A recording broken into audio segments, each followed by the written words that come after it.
Yeah, what do you want?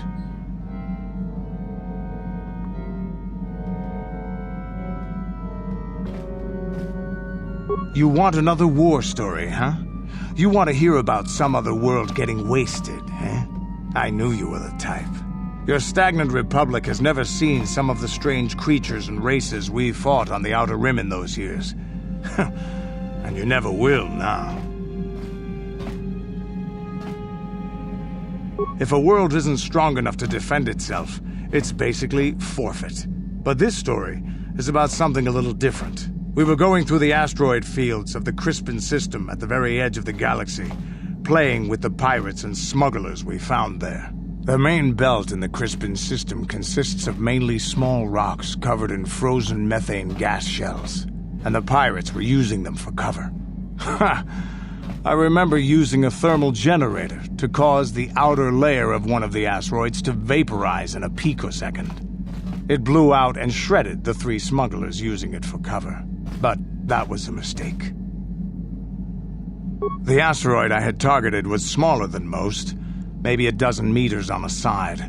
On the outside, it looked the same as any other, just a ball covered in frozen gas. But something must have been inside it, something inactive in the cold. The heat of my blast might have triggered something or woken something up. After I'd hit it, spots of light and heat appeared all over the thin shell, still covering it, evaporating the gases. What lay underneath looked like some sort of rocky growth. A deformed rock, pitted by scores of micrometeorite scars. I think something even older might have been inside that. Maybe, but maybe not. It started rotating faster and faster as we watched it. After a second, it started spraying fire, thermal projectiles that melted our armor like wax. We were caught completely by surprise. Before we could counterattack, it fled at an incredible speed. We couldn't catch it, but we could follow its hyperspace wake. We followed its trail as far as we could, heading away from the galactic core. When it finally led beyond the edge of our galaxy, we abandoned our efforts. Anything that wants to commit suicide in that great void is not worth our trouble trying to catch. That's the only story I have for now. I'll tell you some more stuff later if we get the chance. Is there something else you want to know? Your choice. I'm here if you want something done right. Statement. HK-47 is ready to serve, Master. Affirmative. If you believe your skills are up to the task, Master, then I can certainly guide you through the process. Request. I only ask that you be oh so very careful, Master. I am too valuable and well-crafted to perish at the hands of ineptitude.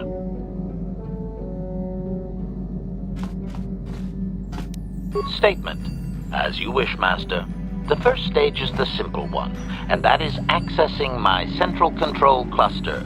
This may take a while. First, you will need to open 3 panels. And now rewire the last 3 relays. Yes, good. Well done, Master. I believe your operation was a success. Accessing new memory. Access complete. I have recovered information on my owner previous to the commercial officer, Master. Intriguing. Statement. It appears that my previous owner was a human senator on the planet Coruscant, a man of importance who obviously appreciated quality craftsmanship. Answer. I am unsure, Master. Any knowledge of my owner prior to him is still deleted. The senator did assume I was a protocol droid, however. I do remember that I was very pleased to be the property of a senator. One of his assistants discovered my assassination functions later through questioning. The assistant was quite alarmed and told the senator I should be scrapped quickly to avoid a scandal. Naturally, the senator had me eliminate the fool. Observation. Senators are not nice, Master.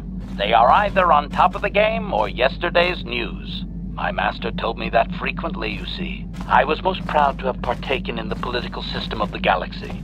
During the time my owner possessed me, he gained significant rank. Given time, I believe he could have become Chancellor.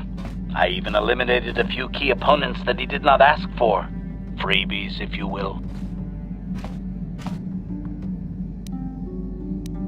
Answer. Certainly, why not? I am an intelligent droid, you know. I see an opportunity, and I take it.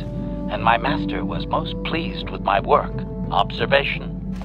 I think he would have done far better had he not allowed his use of me to become personal. He set me on his wife. Answer. I am unsure. The human was most agitated and angry. I believe his wife had done something that had displeased him greatly. I was to go to their summer estate and terminate his wife, along with whatever male companion I discovered there. Statement. I have no idea, Master. Cheating seems to be a relevant term only when one is caught in the act. Otherwise, it is viewed as intelligence. No? I journeyed to the southern continent, but it appeared my master was not far behind me. Apparently, he regretted his activation of the protocol. When I found the wife and her companion, I proceeded to launch my attack, but my master interposed his own body and was destroyed. It was rather a strange meatbag thing to do, do you not agree? Naturally, I shut myself down, my master being terminated. Observation.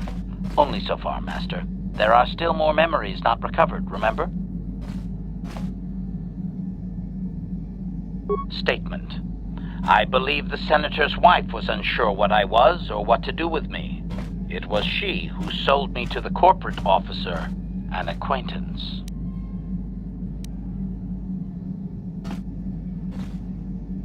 Answer. As previously, I have found a few more programs which will enhance my performance. A most gratifying discovery, in fact. There is still nothing from previous memories uncovered. You will have to operate again if you desire to find them. With luck, I will discover the stimulus to unlock my core, and all this will be unnecessary. I do thank you for the attempt, however, Master.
Hey there, what can I do for you?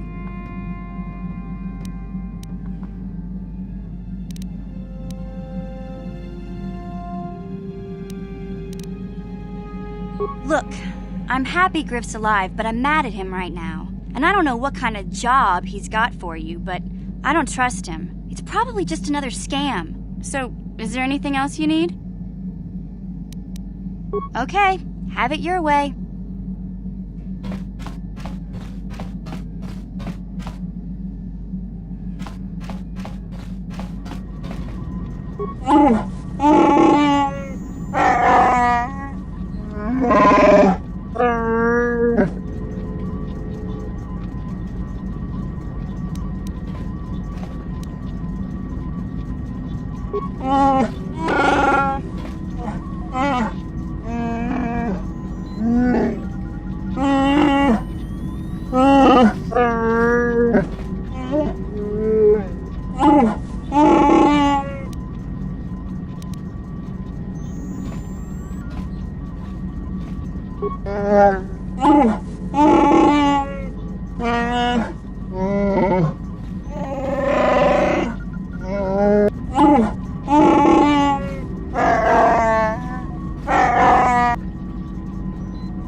Got something on your mind, do you?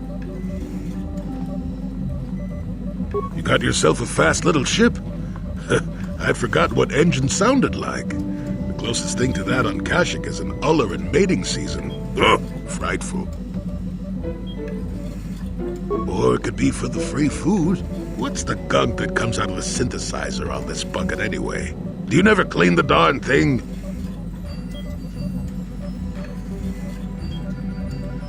I'm old, damn it. I'm allowed to be enigmatic when I want to be. And don't you go telling me otherwise. You know, you remind me of someone else I knew ages ago. Pleasant enough fellow, great destiny, all of that. Breath like a bantha.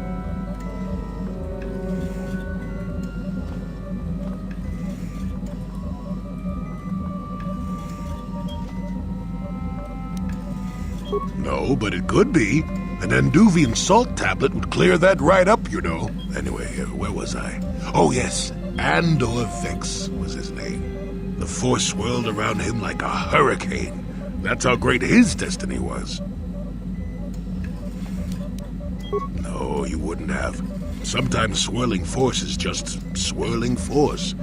It gets us old Jedis excited at our age, so we go, ooh, destiny. Well, it turned out that poor Andor believed a wee bit too much in the infallibility of that destiny.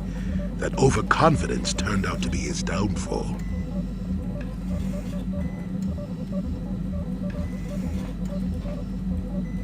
I don't know. Are you overconfident? I hadn't noticed. Even if I had, I would never comment on it. We're talking about Andor, remember?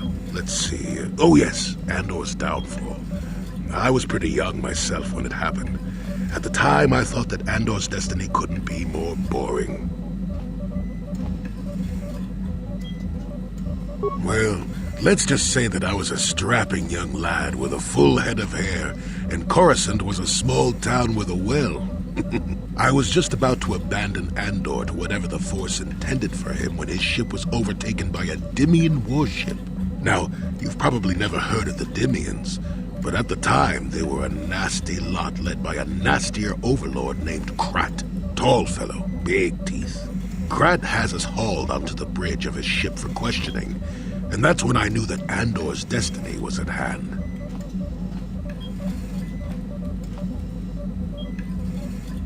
Of course he did. Haven't you been listening? It was not in the way you'd probably expect, though. Well, Andor decides that his destiny makes him invulnerable and starts making all sorts of demands. Free me now. I'm not answering questions. Blah, blah, blah. Don't you know who I am? Yeah. Krat decides he's had enough and begins crushing Andor's neck.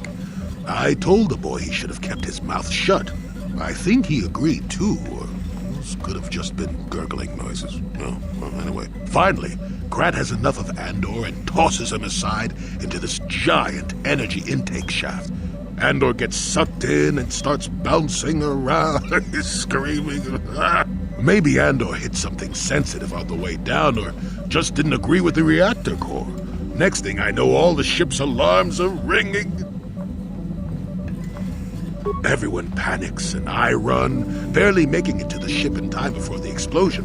Krat dies horribly, and the Dymians never quite recovered. Changed the political course of the entire sector for centuries to come.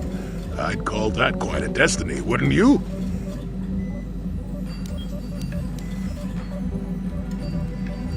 What, are you kidding? What are the odds of that happening anyway? 1,000,000,000 to 1? You should do so well as to be sucked into the engine of some evil Sith Lord, you know. Andor was a hero. Sort of. Anyway, go on. My throat is dry and you're making me cranky. Shoo!